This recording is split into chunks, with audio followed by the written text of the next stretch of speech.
You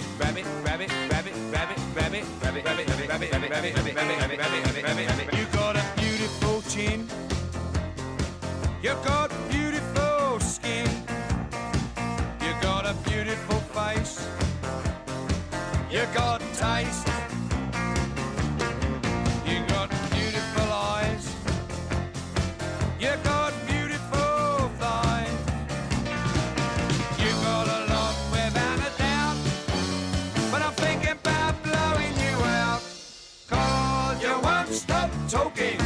Why don't you give it a rest? Okay, welcome to the StageLeft Podcast, lifting the veil on the music industry by telling the stories of those with a unique vantage point.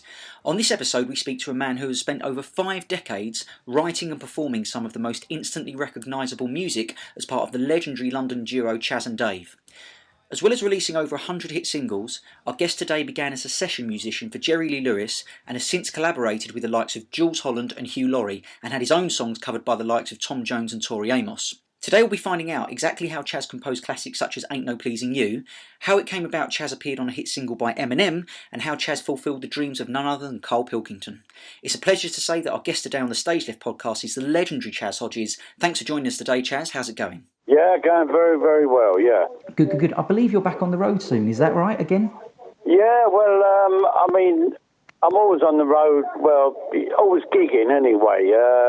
That's part of my life. I've been gigging all my life for over 50 years now, and it's part of my what I do every week. So, we're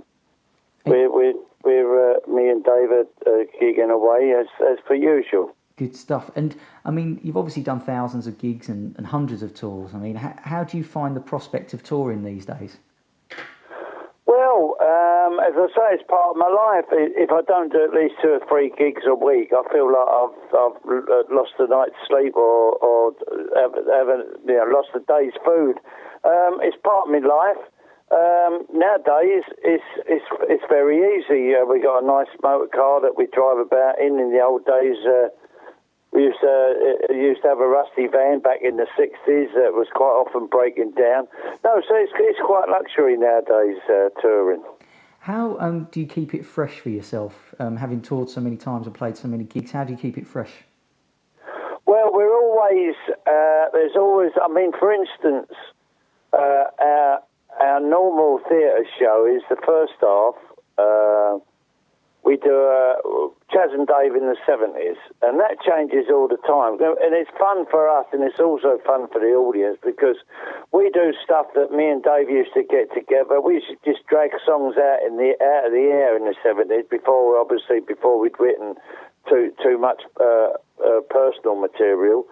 And we just make it our own, and we keep coming up with songs all the time. Say, yeah, remember we used to do them, bones in, dry bones. I think, yeah, okay, we'll stick that one in. So there's always something fresh. We always do the hits. We love doing the hits. And now we had an album out about a year ago, so we interspersed the whole show with songs from the album. So there's always something fresh in among people. Always go away and say, yeah, they played all the hits that we wanted them to play, but hey, we've never heard that one before, never heard this one before, and that's how you keep it fresh.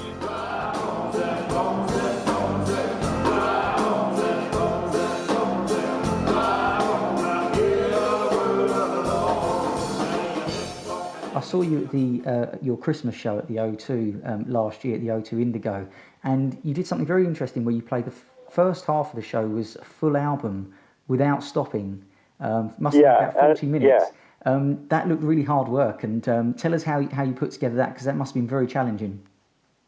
Well, I'll tell you what, I'm going to let you into a bit of a secret now. We had the actual album playing, because it was a medley album, playing quietly in our cans. Right. So we actually played along with the actual album. That's how we were able to remember it. And of course it jogged our memory, but the sound man cleverly sort of balanced it that our live stuff was over the top of the album. And yeah, it was great because we enjoyed doing it, and a lot of people said, how did you remember all those old songs? And well, I've let the secret out now. Great stuff. And I know when I spoke to you before, one of the things you said actually no one had asked you before is that when I've been to your concerts, you're the only artist I've ever seen, Chaz and Dave, who has 3 generations of the same family all sing along to the songs. So you'd have, like, say, the grandmother, the daughter, and the grandchild. Can you think of any similar artists when you were growing up that actually had the same kind of thing? Only, I mean, when I was a real kid, there used to be the Finsbury Park Empire, which was a variety theatre in North London. My mum used to take me to see acts like that, not necessarily bands, but there were people on stage that crossed all generations. I mean, I can remember seeing Peter Sellers when he was about 4th on the bill, doing an act when I was about 7. So there were a few acts that sort of right across the board. But yeah, as far as a band is concerned, I think we're pretty unique that we cover all generations, and we got new kids being born all the time on Twitter. I get weekly, my 3-year-old son won't go to sleep until he's heard the Sideboard song or Rabbit or whatever. And someone picked up on that and they quoted it on Twitter that I said, and I believe it. We get kids picking up on our songs. That's the greatest compliment we can have, because kids, they don't lie. They're honest, and I knew what I liked when I was a kid. So yeah, and they'll go on forever being fans. But yeah, it does go right across the board, and I think we are quite unique in that respect. Absolutely. And obviously, I think you came from quite a musical family. Was it your mother who played piano as well? Is that right? Yeah, she was a great piano player. She was self-taught, but there was nothing. She knew all the right chords. My nan coached her, who wasn't a musician, but she didn't play any. Well, she did actually. She played the mouth organ, but she had no formal teaching. But she coached me mum. She knew what was right and when it was wrong, and it was my nan that got her to play the piano. And piano just is a great thing in my life, because not only does it give you pleasure with the songs that you sing and the songs that my mum used to play, and in turn that I play, and then in turn I've seen Jerry Lee Lewis and worked with Jerry Lee Lewis. But the piano also put food on the table when we were kids, because my dad died when I was 3. He committed suicide. And, of course, we were left with my mum and my nan and my granddad, not a lot of money coming in. But my mum playing the piano in the pubs and clubs weekends around London. Yeah, I knew when she, come home Sunday night, I knew there was going to be food on the table on Monday. It was... So the piano means so much to me in all respects. Given those circumstances, did you find that when you went into the music industry kind of as a piano player, was your mum kind of behind that idea, or did she want you to have a proper job, in inverted commas? No, she was 100% behind my music. She knew that I had a good ear for music when I was a real young kid. And she took quite a while. She was not a pushy mum, but she was very encouraging. And when she wanted me to play the piano first. I wasn't mad on that. I played guitar first on being influenced by Lonnie Donegan and his skiffle group. And it was when I saw Jerry Lee Lewis in 1958 that I decided I wanted to play the piano.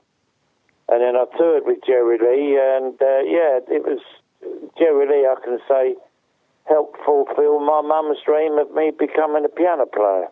That's a great compliment. And he's even playing in London at the moment, I think, with Steve. Yes, he is. Yeah, we're going up to see him actually in Glasgow weekend. We were gigging on Sunday. We were in Southend, so I couldn't see him. But yeah, definitely going to go up to see him. We'll be going up to Glasgow. Great stuff. Steve Cropper's going to be appearing on the podcast in a few weeks as well. Yeah, that's right. Our old mate Albert Lee's playing as well, and I spoke to me mate, and he said, Jerry Lee done a good show, and actually Steve Cropper's not in it. James Burton's on it. Oh, right. He wasn't on it apparently. He was billed to be on it, but he didn't. They decided that he wasn't going to be on it for one reason or the other. Oh, that's interesting. Okay. James Burton came on with Albert Lee, so yeah, I'm looking forward to that. And obviously you mentioned that he was a huge influence. Talk us through how it actually went from seeing him on the stage and being influenced by him to actually then being in his band? What was that transition? Well, when I saw him, I was in a skiffle group. I was 13 playing skiffle songs when I saw him in 1958, and I was just absolutely blown away by what he did, by his piano playing, and I remember going home that night, and I thought I found it a bit harder than picking up the guitar. But I was determined to play, and that was 58. In 59, I bought a bass guitar, and it was a new instrument around North London in 1959. And I was in all the bands that going. I was earning a fortune. It was great because they all wanted me in their band because I played bass guitar. Then in 1960, the band was formed called the Stormers, which turned into the Outlaws in 61. And leaping on from there, in 1963, we got the chance of being Jerry Lee Lewis's backing band on a tour of Britain and Europe. So that was absolutely fantastic for me. That's when I learned to play the piano, really, just being on tour with Jerry Lee.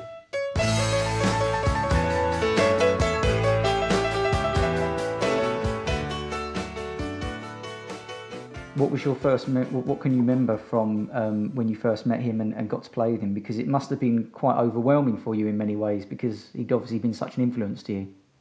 Well, yeah, I mean, not overwhelming, just an absolute thrill. I mean, I wasn't nervous or anything like that. I couldn't wait to play alongside him because I knew all his songs, and I remember Richie Blackmore, who was with the band then. And he said if it weren't for Chaz, he said I wouldn't have known what's what. He said when we were going up the M1 to do our first gig with him, he said Chaz was telling me all the keys that he plays in. He plays down the line in F and fretless in F and a whole lot of shaking in C. And, I coached him all the way up the M1, so he had a good idea of what... I mean, Jerry Lee, like us now, he was not one for long rehearsals. I think we had about 60 seconds rehearsal, and that was it. And really? We were on stage with him.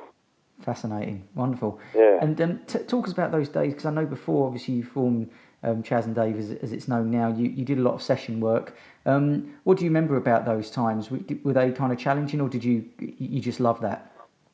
Well, I mean, going back to when I very first heard of a festival in 1960, that was with a band called the Outlaws. We did a 3-month stint at Butlins, Filey. I mean, that was really, really great. I mean, it really got me into wanting to play for a living. Came back and a few gaps, but the band got an audition up at Joe Meek's to back Mike Berry, and he changed the name to the Outlaws, and that was our first recording sessions in 1961. And Richie Blackmore was in the band then, who later became a member of Deep Purple. We had a couple of sort of top 50 hits, so we were doing all right. Apart from back in Jerry Lee Lewis, when he went home, we went on the road with Gene Vincent for about a year, and that was just great experience. I just loved rock and roll, and those rock and rollers, Jerry Lee Lewis and Gene Vincent, were real rock and rollers. In amongst that, when we was over in Hamburg, I was on the same bill as Cliff Bennett and the Rebel Rousers, who was my favourite English band, and it weren't long before I came home from there. Gene Vincent went back home to America, and Cliff Bennett rang me up and said, "Do you want the job with the Rebel Rousers?" So I was straight back in a great band playing bass for Cliff Bennett and the Rebel Rousers. That's where I met Mickey Burt, who became me and Dave's drummer. So it was right the way through, right to the 90s, from about 65 to about 68, I was with the Rebel Rousers. Then I lived about for a year, about 1970, I joined Heads, Hands and Feet with Albert Lee on lead. And in the meantime, I was doing sessions as well. And it was when I was in America with Heads, Hands and Feet, singing in an American accent. That's when it came to a head. I thought, I've got to start singing in my own accent. And when I came back from there, I rang up Dave. I'd known Dave for about 7 or 8 years. I said, look, I've got an idea. I said, I want to go on piano now. I said, how about me and you getting together? And I got this idea about writing songs and singing in my own accent. And he had a little think about it, and he wasn't quite sure at the beginning, but he had to think about it, and he thought it was a good idea, and we got together. So, and as they say, the rest is history. Some people sing about Deutsche girls and girls from California. They might be alright for a night, alright, but don't trust them, I warn ya. I've been to the east and I've been out west and I've been all the world around, but I ain't seen none come anywhere near the girls from a London town. Give me a London girl every time. I've got to find one, I've made up my mind. Give me a London girl every time. I want a London. I'm very interested in that you use a lot of humour in your songs, Chaz and Dave songs, and obviously you had, by the sounds of things, a very challenging kind of upbringing and difficult circumstances. Who influenced you in regards to including humour and, there's a lot of wit in your songs as well. Who influenced you in that aspect? Well, I mean, humour is a big part of life. I mean, to me, that gets you through so much in life. I mean, and I was born, I don't remember the war, but I was born in the war. Just after the war, I mean, all my family, I mean, they were just witty. They were just witty people. If there was a laugh somewhere, they'd find it, and they were. I was brought up with that, so that just made you feel good in times of bad, when bad things are happening. If someone come out with something funny, so to me it was a very important thing. So humour and music to me really go together as a release from the bad things in life. So yeah, that's why there were a lot of humorous things in our songs, things like Gertcha and Rabbit, and we'd like to inject a bit of humour in it. But even Wish I Could Write a Love Song, such a beautiful love song that you wrote. Yeah, I mean, there are serious songs as well with Love Song, and I know Pleasing You is a serious song, which is a personal achievement. I mean, apart from the humorous songs, which, I mean, people like Don Black, I mean, he's a big Chaz and Dave fan, and he's written loads of musicals, but he said to me, one of his favourite lines is at the end of Market, you can keep the Costa Brava and all that palaver going of Ava me, I'd rather have a day. He just loves those 4 rhyming lines. He said that's genius. It is classic song, yeah. He picks up, I mean, real people pick up on humorous things. You do get people over the years, if somebody does something a bit funny in music, it's not sort of, it can't be good. I don't know where that comes from, but there's a lot of people that, I mean, even in humour in films, I mean, good humour. I always remember a quote that Jack Lemmon said. They said to him, and he was a great actor, and he could do humorous parts and serious parts. And he said, "What's hardest?" He said, "By far, humorous is the hardest part to do, because if you do something you try and be funny, and it don't come off, you look such a fool. Whereas you can get away with a serious part." And he's so right. If you try a humorous song and it don't come off, it comes out so twee. So it is harder to do a real funny song than a serious song. I'm interested that you mentioned Wish I Could Write a Love Song, and you saw that as quite a serious song, although it's obviously a really beautiful love song. There's still elements of humour in that, obviously, because it's for those who haven't heard the song, it's a song from a songwriter's point of view who doesn't believe they can actually write a love song, yet you're actually obviously doing it as you're writing it. And what can you remember about writing and recording that song? Because it's a classic. Well, I wrote it as a poem on a birthday card from my wife, one of her birthdays. Really? And, that's how it came about, and it was just in the music room, and Dave said, "Oh, it's your wife's birthday." He said, "You got to get we both used to forget cards and things like that. You got your missus a card?" I said, "Yeah." I said, "I've got it here." I said, "In fact, I've written her a little poem." And I just read it out to him, and I didn't think about it. He said, that could be a song. I said, no, it's just a poem. I said, He said, a few changes around. He said you could make a song out of that. So I'd thought of it as just a poem, and with Dave's encouragement, I changed it about a bit, and it became Wish I Could Write a Love Song. It's a great song, and it's certainly one of my favourites. And obviously, you mentioned in that song that rock and roll songs come easy. But you've then obviously done a lot of other kind of more serious ones, including "Ain't No Pleasing You," probably the most famous and most celebrated Chas and Dave song. It's an absolute classic. Tell us what you remember writing about that one. Well, that is sort of me and Dave were actually, and I've got the cassette somewhere. I think we were doing London. We were writing London Girls together. And I just had the tune. I said, hang on, Dave, because we always recorded on a cassette all our rough ideas and go back after and then listen to them. And I said, hang on a minute. I said, I just got this idea, this tune. I don't know where it's come from. Let me put it down, and then we'll go back to write. And I think it was London Girls. And I just had that tune just going to my head. Do do do do do do do do do do. Do do do do do do do do do do do. Da, da, da, da. And again, that's all I had. Strummed that and forgot it, went back to it, and we'd finished the album a couple of months later, and we needed another song. I said, right, it's a song too short, needs another song. And I said to Dave, I said, I'm going to dig that tape out. I said, you remember that? And he couldn't remember the tune, and nor could I. I said, I made a start. I said, I know it was a good start. I said, I'll dig it out and see if I can do anything with it. So I did, and then I wrote a middle eight sequence to it. Still didn't have any proper words to it. And me and Dave did get together and write some words, but we weren't happy with what we'd done.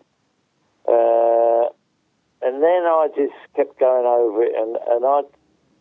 One night, not many nights after, I come up with these words. What were the words that you know today? And I showed them to Dave, and I said, these seem quite simple, but they work, I think. And he read them, and he went, yeah, they do. He said, they're great. And I didn't realise it at the time, but after we'd finished it, it was a situation that my brother was in when he was splitting up from his wife. And it's funny, I didn't realise it at the time. I thought, I've got that idea from somewhere. But that's, I think, it related to so many blokes around the country and around the world, really, that, have been in that situation where they've been impacted and think, hey, I've had enough of this. Oh, darling, I'm leaving. That's what I'm going to do. So I think that's why it had that appeal. We had a good tune to it and good lyrics, had everything going for it. And I wrote the string part. I was pleased with the whole result, and it done best ever, anything we'd ever put out. It's an absolute classic, and you recorded an awesome version for it, a stunning version a couple of years ago for the That's What Happens album.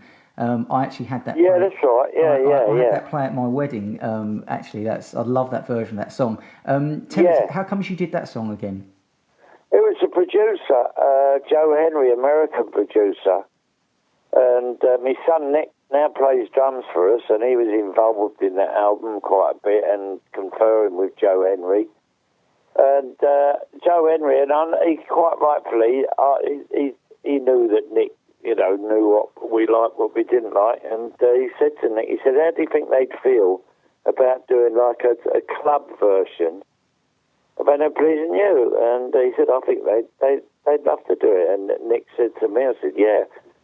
So it was like a sort of an after-hours nightclub version. And, it's sort of one of those songs you do about 2 o'clock in the morning where everybody's just having their last drinks, and it really worked. You seem to think that everything I ever did was wrong. I should have known it all along, that darling, ain't no pleasing you.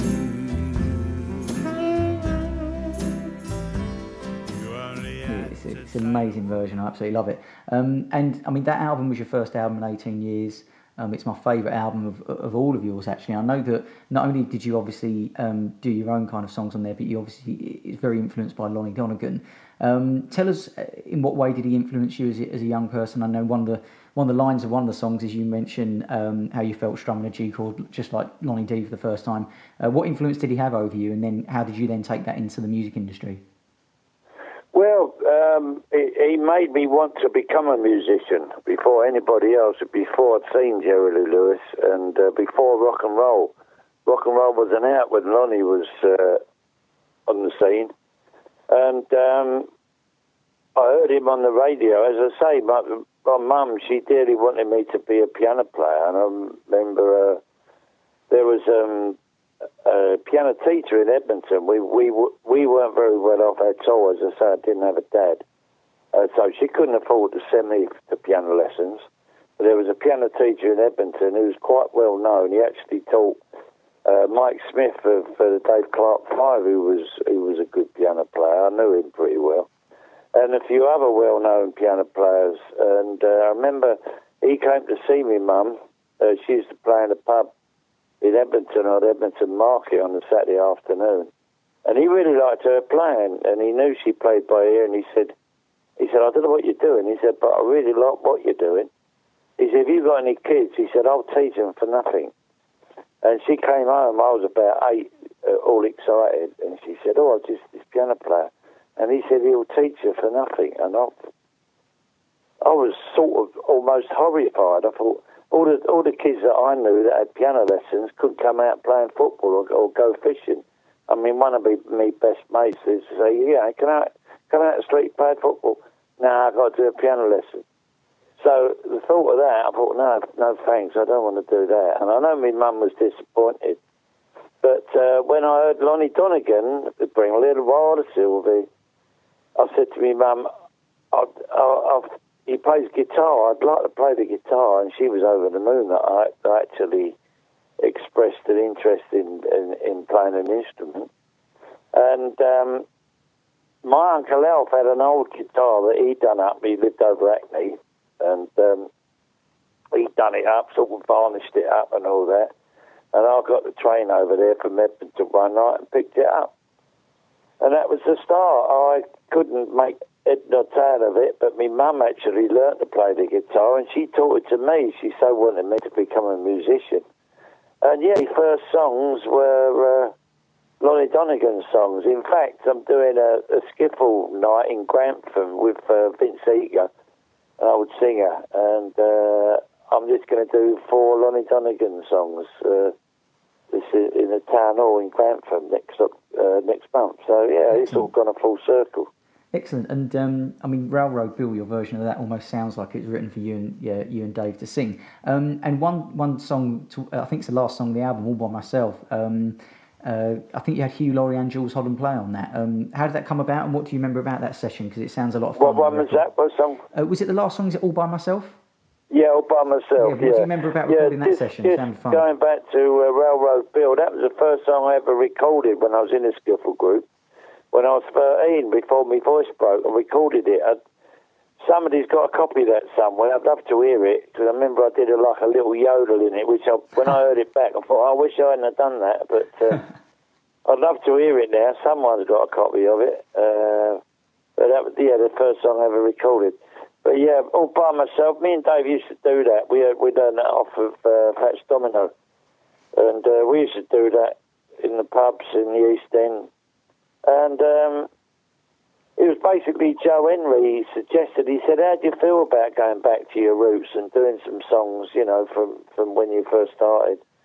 So, yeah, that one came up as well, All By Myself. So we knew that. And Hugh Laurie, we met him, well, we met him before, but didn't realise how good he was until Warner Brothers gave the album that he was on. He was great. He's a great New Orleans style piano player, so yeah, we had to have him on the album. So that was great. The three of us just banging away on the New Orleans stuff.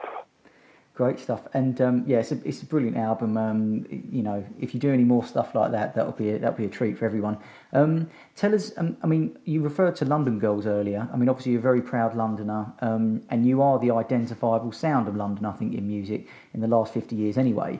I'm interested to know who was the sound of London, and what was the sound of London when you were growing up? Well, my mum, for a start, I mean, she knew so many songs, and they weren't just only London songs, but she was a Londoner, and I was born in London, and the parties, everybody I knew was a Londoner when they came round for the uncles and aunts came round, or the neighbours had a party. They were just all London songs, but as far as radio was concerned, I suppose Sunday afternoon Billy Cotton Band show, and that was a typical London band. But before then, and we learnt these songs from my Uncle Alf, Harry Champion, who me and Dave became big fans of, and are to this day. I mean, we discovered loads of old recordings of him in the last 20 years. Didn't know that they existed years ago. But we learnt all those songs from my Uncle Alf, who used to go and see Harry Champion when he was a kid. So yeah, the epitome of a Londoner and London music, I would say, was Harry Champion, someone who I would have loved to have met. I know he would have loved what we do, but big influence. I mean, the Sideboard song is very a Harry Champion influence. I mean, the sort of song that he could have sang. So yeah, Harry Champion was top of our list as far as a London musical or variety artist was concerned. Great stuff. And tell us about the recording session that ended up, that I think Eminem sampled. Oh, the Eminem, yeah. That was, we were doing, when me and Dave got together in 72, I mean, I was doing a lot of sessions in the 60s with Derek Lawrence, and I was sort of pretty well known on the session circuit playing bass. When me and Dave got together, I gave up bass, and when I got a phone call, I'd say, well, I don't play bass now, but my mate does. I play guitar and piano. So quite often we get booked on, the both of us, me on piano, keyboards or guitar, and Dave on bass. Well, one of them was a Labby Sifri session, an album that he was doing, and Big Jim Sullivan, who eventually was a partnership with Derek Lawrence. He ran the record label that me and Dave did our first album on, One Thing and Another album, which incidentally, someone tweeted it, was released exactly 40 years ago this week. Really? It was our very first album, One Thing and Another, yeah. But, this was one of the sessions, was Labby Sifri. And it was just one of the tracks that Jim Sullivan had, he arranged it. So it was all his arrangement.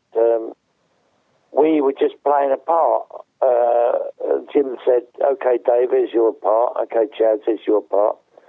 So that was our input, was Big Jim Sullivan's arrangement. And that was the sample that Eminem nicked off it for his hit. So Big Jim Sullivan is to be thanked for that. I know that you opened for Led Zeppelin at the Nebworth show that they did, and I know you said that was kind of a really big deal for you, and that was one of the proudest moments of your career. Tell us about that day, and tell us, maybe you could give us advice if you're a young musician and you're playing your first really, really big gigs. What preparations would you have in the couple of hours running up to it to kind of keep calm and keep the nerves at bay? Yeah, well, I don't. There was no nerves. I don't know where that come from. It was one of our proudest moments, because it wasn't. Oh, okay, fine. It was just another gig for us, the Led Zeppelin. Yeah. I mean, I'd just come back from America with His Hands and Feet, and been doing festivals with like 200,000-300,000 people. So it was just another gig as far as I was concerned. And it was a very enjoyable gig. But I mean, it was nothing like later on when we did places like Glastonbury and the Albert Hall last year. But yeah, it was just another gig, really, just another and just a lot of people there. You know, they'd come. We we went down okay. We went down better the week after, because the first week it was hard to get their attention, because obviously hardly anybody knew Chas and Dave. And like with 300,000 people, it's hard to get their attention. And the week they booked us the week after, and I thought of this idea that we've written a new song with we've done Gertcha, one word thing. I said we've written a new one, and we want it's for everybody to join in, and the song's called Bollocks. And it actually got their attention. We hadn't actually written a song about it up until then, but it actually grabbed their attention, and I thought that's good. So after 3, shout Bollocks, and they warmed to that one. So we got them there. So I had to write the song after, and the next, there is a song in existence now. But yeah, it was a gig. No great fans of Led Zeppelin. They're all right. I knew Jimmy Page in the '60s, and he's not a bad guitar player. What's your motivation to keep writing? It's more so the older I get. When I very first started writing, I found it pretty hard, because I didn't really know anybody. My mum wrote a couple of instrumentals, but there was no real songwriters around me I didn't know how to start with it. I thought, well, I'll just start and see what happens. But when I did start, then me and Dave, I wrote Dave in on it. And then once I got into it, I found it not easy, but I started enjoying it, and that's the main thing. I wasn't enjoying it at the beginning. I was producing songs, but wasn't enjoying it up until, Dave sort of bailed out of writing a few years ago now, but I continued, and I do enjoy it now. I've got it's a real buzz when you finish a song. It's like having a baby. You sort of like, I watched, we got a German DVD that's come out, and it's quite good actually. We recorded it in 1980, and I didn't realise it, and we did it, and I watched it, and I thought, why don't we do Ain't No Pleasing You? But of course, it wasn't written then. I hadn't written it then, and it's strange to see your own self, and you think, it's like a baby that ain't born yet. That wasn't born yet, so we didn't know it. It's strange to think there was a time when there wasn't such a thing as Ain't No Pleasing You around. And what ambitions do you have left? Well, as I say, it's like having babies is songwriting. I'm always in the middle of a song and at the end of a song, and I've got all departments of songwriting. I keep a book. So yeah, songwriting, and the more live shows I do, really enjoy it. It's part of my life. And just the latest one was Southend 2 nights ago. Like 1,500 people there, just on their feet. Everybody singing Ain't No Pleasing You, for instance. They sing them all, but they really built that one out. And it gives you such a buzz. And when we done 1 or 2 new numbers, and when they go down, you think, well, this is never ending. This can go on forever, and it does keeps you young. My mum always said music keeps you young, and it does. You stay the same. It's a bit like I remember her saying cartoon characters in the paper. They never get old. They stay the same. Like just William in the William stories, he stays the same forever. And music seems to do that for you. It keeps you the same, especially when you make records. Those records stay the same. So that's your quest to keep things the same, to not get older. It's like making records. So yeah, it's a way of making time stand still and not get any older. Will your granddad Come on, we go. down to Margate? Don't forget your buckets of spades and causes and home. Down to Margate, we'll have a fill of jelly down to the cockle soul. Down to Margate, we'll go on the pier and we'll have a beer aside of the sea. Down to Margate, you can keep the Costa Brava. I'm telling you, mate, I'd rather have a day down Margate with all me What advice would you give to young people going into the music industry? You've spent 50 years in the music industry. What's the two main things that you would advise people? Well, as far as your music is concerned, just get out and play everywhere. Learn your instrument, play everywhere. Don't care if it's a school hall, a pub, an old people's home. Just get out and play. If you want to be a performer, because that is the way to learn. You get to know what people like, what people are sort of, complacent about, what gives them a buzz, what they want to sing along to. And you don't think to yourself, what would they like? Give them what you like first, and then take away. In other words, go out with 10 songs, and that's basically what we've done. We had 10 new songs, and we'll play them over the years. We've played them on stage, and if like 7 of them go down really good, and the other 3, then they're sort of half and half about, then they get dropped, and then you put another 3 in. So you're giving the people what you want, and they're taking from you. A lot of people sit down and they've got it wrong. They go, "Oh, we think we know what the people want." Well, you don't know what the people want till you go out there and actually do it. And that is your number one. The response, they'll tell you straight away. And that's number one thing for anybody who wants to be a performer and a musician. Get out there and play everywhere, and then people will see you, and then they'll start to offer you money.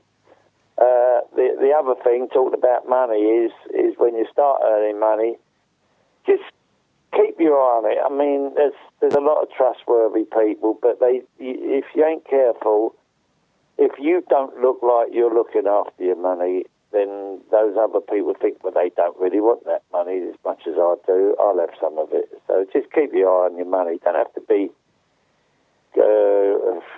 greedy or on looking after every penny, every minute of the day, but just keep your eye on it. Keep your eye on who's looking after it.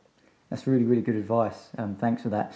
Okay, and as you know, this is a podcast we're recording, and there was a bit of a cult hero and a trailblazer in the podcast world. The first person to have over 100 million downloads of podcasts was Karl Pilkington, and I believe you made his lifelong ambition come true, or it was on his bucket list to sing with you. Tell us about that. What was Karl like, and what was it like to work with for a day recording that? Oh, that was great. I didn't know he was the world's biggest. But yeah, he was. It came about through, I think it was Ricky Gervais, because Ricky Gervais had him on he knew him first. And on that thing, he used to go around the world, didn't he, doing things. An Idiot Abroad. Yeah, Idiot Abroad, that's right. And we just heard through the grapevine that he's one and only big song that he wanted to sing, and he wanted to do it in Japan on the karaoke bit. That didn't come around. And his all-time favourite song was Ain't No Pleasing You. So we finally got to do it, and it came through to us, and we said, "Oh yeah, we can fix that up." So we got a mate. Funny enough, in a studio in Arlo. Funny enough, the bloke who's got it was the bloke who introduced me to Dave many years ago, Brian Juniper, my old schoolmate. He's now got a recording studio in Arlo. So we got Karl down there. It must be 3 years ago now, I suppose 2 or 3 years ago, and we did it. And yeah, he was great. He just was like, we were his heroes. But no, we thought a hell of a lot of him. He's great. I haven't seen him since, so I don't know what he's up to. But he's a one-off, Karl. He certainly is. Great stuff. So, I mean, thanks for appearing on this, and thanks for talking so candidly about your career. Obviously, what's next? You're gigging all the way up till Christmas. I mean, I'll probably be at the London one you do that. What's planned for that one?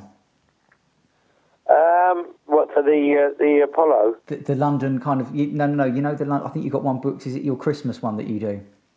Yeah. But we're doing the Apollo. It's Apollo. Called something else now. Used to be the Apollo or the Odeon. Yeah. Yeah, we can have all the songs. We're not sure yet, but it's going to be... we might do the song with the record again, but we'll have all our old brass players on it. They're going to be there. I mean... known them for years, since the 60s.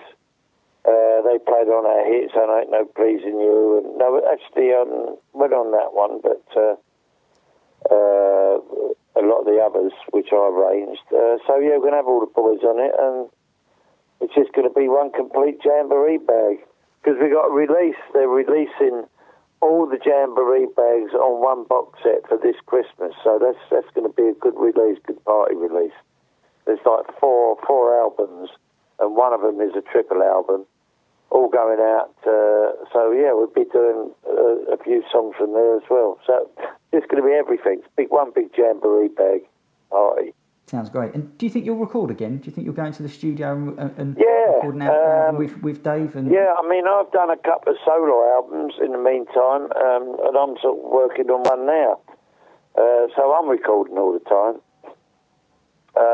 Do you think Chaz and Dave will release a new studio album down the road, or is there no kind of ambition for that at the moment? Well, that's what happens. It's like, I mean, to quote the title of it just came out. Coincidence. Phone call, what comes first? The phone call is when Warner Brothers rang up and said, we fancy doing an original Chaz and Dave album. So that's how that came about. In the meantime, I'll continue writing and doing these solo albums, and I've got enough songs for a brand new album, so we'll wait for the phone call. Fingers crossed, because the last one was absolutely amazing. All right, well, thanks for appearing on the Stage Left podcast, Chaz. You've been the sound of London and many people's lives for many years. So I hope you carry on and Yeah, no danger of that. Good. All right, well, thanks for joining us. Hope you enjoyed it. All right, mate. Yeah, I did. All right, cheers. Thanks, Chaz. Cheers. Thank you. 'Cause I ain't gonna be made to look a fool no more. You done it once too often. What do you take me for, oh, darling? There ain't no pleasing you.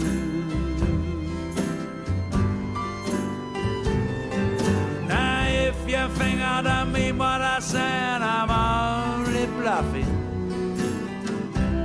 You got another thing coming, I'm telling you that for nothing. Oh, darling, I'm leaving. That's what I'm gonna do.